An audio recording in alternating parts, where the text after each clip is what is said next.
December 31, bumili ako ng Chokes to Go dito sa Chokes to Go Sun Valley. Nakakadismaya kasi biruin mo, simula nagbukas sila dyan, regular customer na ako. Every week, twice a week, minsan nga, 3 times a week. Ganyan, hindi mintis yan, lagi akong bumibili dyan. Ang tagal na.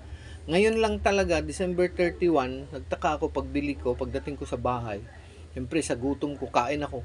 Ang baho, iba ang amoy talaga, sobra. Grabe yung amoy niya, oh. Talagang, palang akala mo yung lumang manok na, talagang mabaho talaga siya.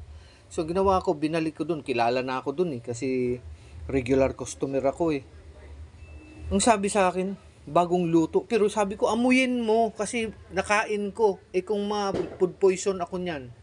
Wala, hindi pinalitan, hindi man lang ni-refund. Wala lahat, walang ginawa. Kilala na ako diyan, pero first time na nagsoli ako ng ganyang amoy, December 31. Ang sama ng amoy talaga, nakakadismaya, Chokes to Go. Bakit ganyan ang niyo sa customer niyo? Dapat pahalagahan niyo customer niyo. Chokes to Go Sun Valley, no? Grabe kayo. Ang tagal ko ng customer dyan. Simula pagbukas nyo, 2 times, 3 times a week. Ngayon lang talaga, first time, iba ang amoy, pero ibang lasa. Hindi man lang pinalitan. Ayaw. Kasi daw, bagong luto. Sabi ko, amuyin mo.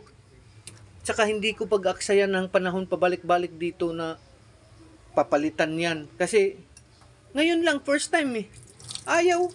Binalik lang sa akin. Kakasama, Chokes to Go, sama ng style niyo sa sa customer niyo.